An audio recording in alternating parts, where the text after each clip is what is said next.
जय हिंद, नमस्कार दोस्तों। भूख और महंगाई से मरते हुए पाकिस्तान को सिर्फ एक चीज़ की डेस्परेशन है। वो बिल्कुल पागल है कि भाई उसको बस कश्मीर मिल जाए। इन्हीं ख्याली पुलाव को वो पका रहे हैं। एक डिबेट में आपको दिखाता हूँ, वीडियो क्लिप है जिसमें वो कह रहे हैं कि सारी कंट्रीज़ को अब हमारे साथ आ जाना चाहिए और मिलकर भारत के ऊपर प्रेशर डालना चाहिए। अमेरिका भी डाले, चाइना भी डाले, मुस्लिम कंट्री भी हमारे साथ आ जाएं और सब मिलकर भारत के ऊपर एक प्रेशर बनाए कि भारत कश्मीर का सॉल्यूशन निकाले और कश्मीर को हमारे हवाले कर दे। तो आइए इस वीडियो को देखते हैं। वीडियो को ज़्यादा से ज़्यादा लाइक, शेयर करें और चैनल को सब्सक्राइब करें। धन्यवाद। जनरल साहब, अमेरिकी पॉलिसियों के खदोखाल अब वाजे होना शुरू हो गए हैं, तो क्या हम उम्मीद रखें कि बात आगे भी बढ़ेगी?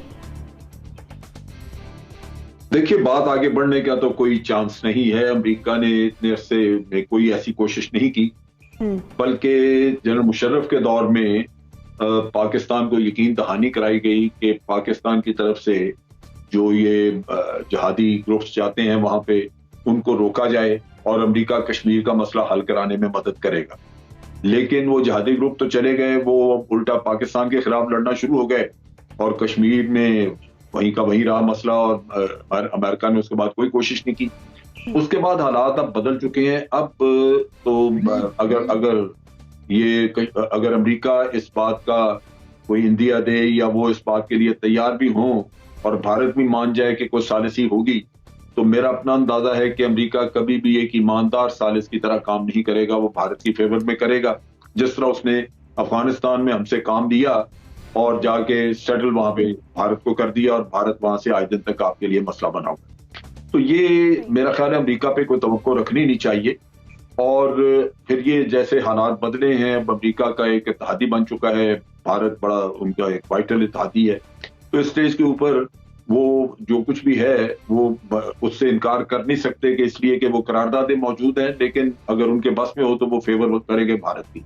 हम सारे काम करते रहे, हमने हर वो काम किया जो हमारे मुफाद में नहीं था अमेरिका बहादुर के कहने पर, और हमें मिला कुछ नहीं है, वो ठेंगा मिला। वो फिर बार बार छोड़ के हमें जाता रहा और हम गाते रहे, आप फिर से मुझे छोड़ के जाने के लिए अब फिर यही हो रहा है। लेकिन ये जो बयान आया है, पहले तो ये गौर कर लें आप कि 9 फरवरी को जो बाइडेन ने फ़ोन किया मिस्टर मोदी को और ये कहा कि हम जमहूरियतें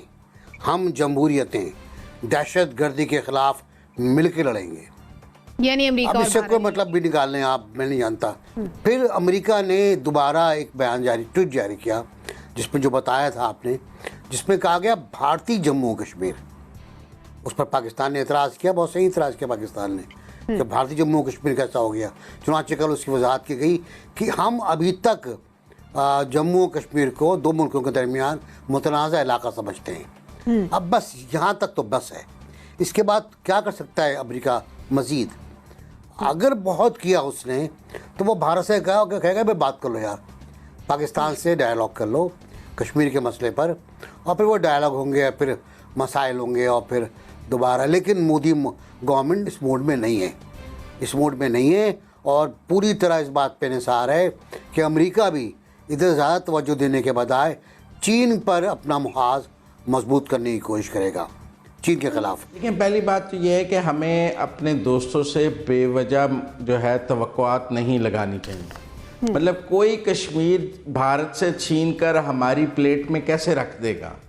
हमारी ये तवक्को करना कि कोई तीसरा मुल्क जो है वो हमें भारत से कश्मीर लेके दे देगा, ये तवक्को ही गलत है। कश्मीर अगर पाकिस्तान ने हासिल करना है तो अपने जोरे बाजू पे हासिल करना है, अपनी ताकत पे हासिल करना है, पाकिस्तान को मजबूत करके हासिल करना है। ना अमेरिका कश्मीर लेके दे सकता है, ना चीन कश्मीर लेके दे सकता है। चाइना ने पाकिस्तान के हक में कितनी दफ़े वीटो किया और अमेरिका ने कितनी दफ़े किया, ये रिकॉर्ड नासिर भाई और जनरल साहब इधर तशरीफ फरमा है, ये बेहतर बता सकता है। कोई भी मुल्क आपको छीन के नहीं देगा, लेकिन कम अज़ कम आपके मौक़िफ़ की तायीद कर देना, ये आपकी डिप्लोमेटिक विक्ट्री होती है।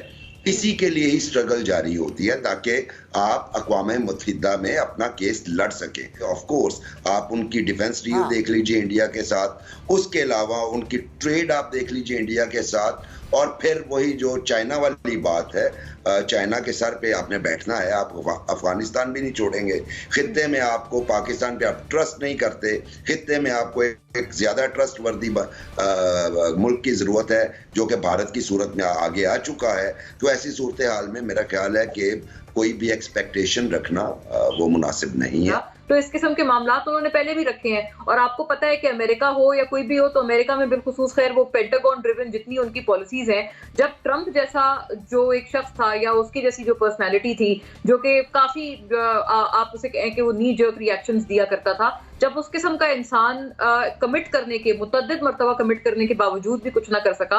कितनी दफा डोनाल्ड ट्रंप ने कहा था कि मैं सालसी का किरदार अदा करने के लिए तैयार हूं, लेकिन क्या हुआ, वो सिर्फ एक बयान ही रहा। तो अगर वो उस जैसी पर्सनालिटी ना कर पाया तो जाहिर है डेमोक्रेट से और जो बाइडेन जो कि काफी सीजन्ड पॉलिटिशियन है, मुझे नहीं लगता कि उनसे ये तवक्को रखना ठीक होगा। हाँ, अलबत्ता ये कि बयानात हमें ऑन एंड ऑफ हमारे हक में नजर आते रहेंगे, जैसे कि हमने ये देखा है कि कश्मीर के सेंस में, लेकिन हैविंग सेड दैट जो पॉलिसीज हैं वो इंटैक्ट रहेंगी। बिल्कुल इकोनॉमिक इंटरेस्ट्स की बात हो चुकी है, डिफेंस डील की बात हो चुकी है। एक और चीज ये कि आप देख लें कि अरब वर्ल्ड से कितनी कुर्बतें इख्तियार की हैं गुज़िश्ता अदवार में ये इंडिया ने, और वो भी इसी वजह से हुआ है क्योंकि यूएस का उसमें एक बहुत अहम किरदार था, वो भी ट्रंप रिजीम के होते हुए ही हुआ है। तो जाहिर है वो तो आप समझें कि उनके ताल्लुकात तो उनसे और ज्यादा करीब तर हो गए हैं और मुआशी भी जो इंटरेस्ट्स हैं वो भी बढ़ते जा रहे हैं रोज बरोज। हमारे pass on the other hand क्या है, हमारे पास स्ट्रेटेजिक एज है, खास तौर पे अफगानिस्तान के मामले को लेकर। हाँ, उसके अंदर अब ये बात हमारे पास है कि हम अपने उस ट्रंप कार्ड को कितनी अच्छा प्ले अलोंग कर लेंगे अमेरिका के साथ, लेकिन ये एक्सपेक्टेशन रखना बिल्कुल मुझे लगता है ना किसी ने रखी है और ना गालिबन हम में से कोई भी ये बात कहना चाह रहा था कि कश्मीर के ऊपर हम ऐसी एक्सपेक्टेशन रखें कि वो कश्मीर हमारी झोली में डाल दे अमेरिका। ये बिल्कुल गलत है, जो करना है हमने खुद करना है।